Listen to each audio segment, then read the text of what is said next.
हमारी बॉडी के नेक के अंदर थायराइड ग्लैंड पाया जाता है, जहाँ से डिफरेंट हार्मोन्स निकलते हैं और ये डिफरेंट हार्मोन्स जो हैं हमारी बॉडी के अंदर डिफरेंट फंक्शंस को परफॉर्म करने में हेल्प करते हैं। मान लें कि हमारी बॉडी का जो थायराइड ग्लैंड है वो प्रॉपर वर्क नहीं कर रहा। जब वो प्रॉपर वर्क नहीं करेगा तो उसमें से जितने भी हार्मोन्स निकल रहे हैं वो भी प्रॉपर वर्क नहीं करेंगे और प्रॉब्लम क्रिएट करेंगे, हमारी बॉडी सही काम नहीं करेगी। ज़रूरी है कि हमारा जो थायराइड ग्लैंड है वो प्रॉपर वर्क करे, प्रॉपर फंक्शन करे, ताकि उसमें से जितने भी हार्मोन्स निकल रहे हैं वो मुनासिब मिक़दार में निकलें और मुनासिब जगह पर बॉडी में जाके इफ़ेक्ट करें। अगर हम उन मल्टीपल सिस्टम्स की बात करें कि जिन पे जाके ये हार्मोन इफ़ेक्ट करते हैं, तो हमारी मेटाबॉलिक सिस्टम से लेके, जिसके अंदर हमारा BMI आता है, बेसल मेटाबॉलिक रेट आता है, उससे लेकर फैट डेपोजिशन से लेके इफ़ेक्ट करता है हमारी गट हेल्थ को, हमारी स्किन की थर्मो रेगुलेशन से लेकर हमारी इम्यूनिटी सिस्टम यानी कि क़ुव्वत मुदाफ़ियत को भी इफ़ेक्ट करता है। मेंटल हेल्थ, मूड स्विंग से लेके हमारी जो बोन हेल्थ है उसको इफ़ेक्ट करता है। मान लें कि हमारे आयरन एब्जॉर्प्शन प्रॉपर नहीं हो रही, जिसकी वजह से वो कैल्शियम को भी इफ़ेक्ट करेगी और कैल्शियम हम जानते हैं कि वो बोन हेल्थ से रिलेट करती है। इन तमाम चीज़ों की, इन तमाम जो डिसफंक्शन है उनकी जो रूट कॉज है वो थायराइड ग्लैंड का प्रॉपर काम ना करना। आज की ये वीडियो हाइपोथायराइड पेशेंट्स के लिए है और उन लोगों के लिए है जिनको अभी तो कोई हार्मोनल प्रॉब्लम नहीं है, लेकिन इन फ्यूचर जिस तरह की हमारी सोसाइटी में पिछले चंद सालों के अंदर न्यूट्रिशनल वैल्यूज़ को लेके हमारी डाइट के अंदर चेंजेस हुई हैं, अगर उनको अभी इशू नहीं आए हार्मोन्स के तो उनको आ सकते हैं या कई दफ़ा हिडन अंडरलाइन चल रहे होते हैं। हमने रिपोर्ट्स नहीं भी करवाई होती तब भी हमारी बॉडी में हार्मोनल इम्बैलेंस हुआ होता है। इस वीडियो में मैं चंद ऐसे खानों के बारे में ज़िक्र करूंगी जो अगर हम अपनी डाइट में निकाल दें या थोड़े से उनको मॉडिफाई कर दें तो हम बहुत से जो थायराइड हार्मोन्स के जो इश्यूज़ हैं या उनकी वजह से हमारी बॉडी पे जो इफ़ेक्ट हो रहे होते हैं ना, वो काफ़ी हद तक रुक जाते हैं, रिड्यूस हो जाते हैं। उसकी जो प्रोग्रेशन है वो रफ्तार में ख़ासी हद तक कमी वाक़या होती है। चलिए चलते हैं आज की वीडियो की जानिब। सबसे पहली चीज़ जो मैं आपको कहना चाहती हूँ कि अपनी डाइट के अंदर क्रूसीफेरस वेजिटेबल्स जो हैं, जिसके अंदर गोभी, ब्रोकली वगैरह आते हैं, उनको आप निकाल दें। रीज़न बिहाइंड दैट कि इनके अंदर गोइट्रोजेंस होते हैं जो डायरेक्ट जाके थायराइड ग्लैंड के हार्मोन के जो फंक्शंस हैं उनको इफ़ेक्ट करते हैं। बेहतर है कि आप अपनी डाइट के अंदर इनका कम से कम इस्तेमाल करें। दूसरे नंबर के ऊपर आएगी कैफ़ीन। अब कैफ़ीन जो पसंद करते हैं, कॉफ़ी पसंद करते हैं, ऑब्वियसली उनको तो अच्छा नहीं लगेगा कि उनको कॉफ़ी नहीं पीनी।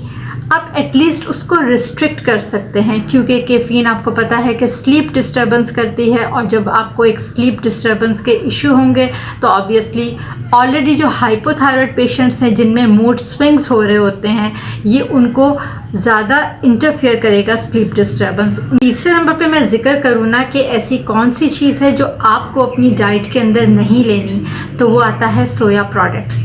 अब सोया प्रोडक्ट्स भी दो तरह के होते हैं, एक फर्मेंटेड होते हैं और एक नॉन फर्मेंटेड होते हैं। जो फर्मेंटेड होते हैं वो आप अपनी डाइट में ले सकते हैं, लेकिन नॉन फर्मेंटेड आपने अवॉइड करने हैं। अगर हम आसान अल्फाज में ज़िक्र करें तो जो फर्मेंटेड होते हैं उनको एक फर्मेंटेशन प्रोसेस से गुज़रना होता है, जिसकी वजह से कुछ केमिकल्स या कुछ कंपाउंड्स उसके अंदर होते हैं जो कि उनको निकाल दिया जाता है और वो सेफली यूज़ किए जा सकते हैं जिन लोगों को हाइपोथायराइड का इशू होता है। अब ऐसी कौन सी चीज़ें हैं जो कि नॉन फर्मेंटेड के अंदर आती हैं जिनको हमने अवॉइड करना है। यहाँ पे कुछ लोगों के जहन में ये बात चल रही होगी कि वो सोया मिल्क ले सकते हैं या टोफू ले सकते हैं। वो किस में आता है, फर्मेंटेड में आएगा या नॉन फर्मेंटेड में? तो सोया मिल्क और टोफू दोनों ही नॉन फर्मेंटेड में आते हैं। इनको आपने अवॉइड करना है, ये आपने नहीं लेने, क्योंकि इनको फर्मेंटेशन प्रोसेस से नहीं गुजारा गया, जिसकी वजह से इनके जो केमिकल्स होते हैं वो हाइपोथायराइड पेशेंट्स को इंटरफियर कर सकते हैं और उनके साइन सिम्टम्स को एग्रीवेट कर सकते हैं, ज़्यादा कर सकते हैं। अगली जो डाइट है आपको नहीं लेनी, ग्लूटेन है। ग्लूटेन फ्री डाइट आपने यूज़ करनी है। ग्लूटेन क्या करती है, कई दफ़ा वो जब इंटेस्टाइन में जाएगी तो वहाँ पर इन्फ्लेमेटरी प्रोसेस को स्टार्ट कर देती है, और इस सोजन की वजह से, इन्फ्लेमेटरी प्रोसेस की वजह से जो बॉडी का जो मदाफ़ती निज़ाम है, इम्यूनिटी सिस्टम है, वो एक्टिवेट हो जाता है। वहाँ पे एंटीबॉडीज़ बननी शुरू हो जाती हैं, और वो जो एंटीबॉडीज़ होती हैं वो अपनी ही बॉडी के अगेंस्ट, यानी कि थायराइड के अगेंस्ट काम करना शुरू कर देती हैं। सिक्योरिटी सिस्टम के ही अगेंस्ट वो काम करेंगी और उसी को ही दुश्मन समझना शुरू कर देंगी, जिसकी वजह से वहाँ पर ऑटो एंटीबॉडीज़ बनती हैं। हशीमोटो डिज़ीज़ जो कि ऑटो इम्यून डिज़ीज़ है थायराइड से रिलेटेड, उसके अंदर आपने ग्लूटेन फ्री डाइट को यूज़ करना है। ग्लूटेन जो है हमारे गेहूं में पाया जाता है, आप गेहूं को अवॉइड करें और उसकी जगह पे आप ज्वार ले सकते हैं। आप अपनी डाइट के अंदर लिमिटेड क्वांटिटी के अंदर आप राइस को कंज्यूम कर सकते हैं। डाइट के अंदर क्या नहीं लेना, तो हमें प्रोसेस्ड फूड्स को कंज्यूम नहीं करना। रीज़न बिहाइंड दैट, उसके अंदर हाई लेवल ऑफ शुगर होता है, हाई लेवल ऑफ जो अनहेल्दी फैट है वो बहुत ज़्यादा होती है। उसके अलावा उसमें कैलोरीज़ बहुत कम होती हैं। एम्प्टी कैलोरीज़ की वजह से आप उसको ज़्यादा कंज्यूम करते हैं, जिसकी वजह से वेट गेन का इशू आता है। और जो हाइपोथायराइड पेशेंट्स होते हैं उनमें ऑलरेडी वेट गेन का इशू चल रहा होता है, तो अगर आप उसके साथ में प्रोसेस्ड फूड्स को भी कंज्यूम करना शुरू कर देंगे तो कंडीशन को वो वर्सन कर देंगे। और last but not the least, आपने अपनी डाइट के अंदर मिल्क या डेयरी प्रोडक्ट्स को कंज्यूम नहीं करना। एक तो उसके अंदर लैक्टोज होता है, जो कि लैक्टोज इंटॉलरेंस की वजह से भी प्रॉब्लम क्रिएट होती है। इसके अलावा ये जो सारी चीज़ें हैं ये आपके गट के अंदर इन्फ्लेमेशन को ट्रिगर करती हैं। इन्फ्लेमेशन की वजह से जो ऑटो इम्यून सिस्टम होता है, इम्यूनिटी सिस्टम होता है, वो भी एक्टिव हो जाता है। गट के जो गुड बैक्टीरिया हैं वो किल हो जाते हैं, मर जाते हैं, और बैड बैक्टीरिया की ग्रोथ बढ़ जाती है। इसलिए बेहतर है कि आप अपनी डाइट के अंदर milk, dairy products, processed foods, सोया प्रोडक्ट्स जो कि नॉन फर्मेंटेड हैं, इनको अवॉइड करें। मिल्क अपनी डाइट के अंदर लेना ही है और आप उसके बिना नहीं रह सकते, तो आप हार्मोन फ्री मिल्क ले सकते हैं। हमारी मार्केट्स में अवेलेबल है, ऑल्दो कि थोड़ा सा कॉस्टली है। इसके अलावा आप ओट मिल्क या प्लांट बेस्ड कोकोनट मिल्क, आप ये एक बेस्ट ऑप्शन है, एक ऑल्टरनेटिव है to ordinary cow milk, animal based milk. अगर आज की डिस्कशन में मैं शुगर बेवरेजेस की बात ना करूं तो ये हाइपोथायराइड को लेके जो आज हमने एक डिस्कशन स्टार्ट की है ये कंप्लीट नहीं होगी।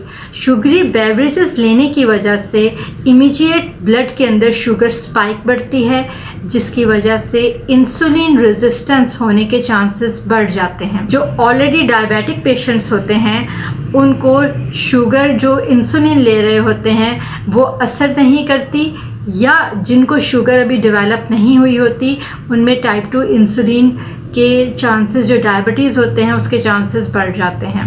बेहतर होता है आप शुगर बेवरेजेस को अवॉइड करें। इसके अलावा इसका एक और नुकसान होता है कि बॉडी के अंदर ये एज अ एनर्जी के तौर पर यूज़ नहीं होते, ये एनर्जी की बजाय ये फैट पे जाके कन्वर्ट होते हैं, जिसकी वजह से बॉडी का वेट गेन होना शुरू हो जाता है।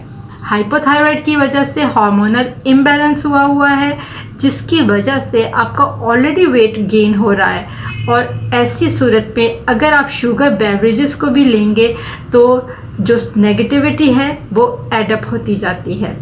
बेहतर है आप इसको अवॉइड करें।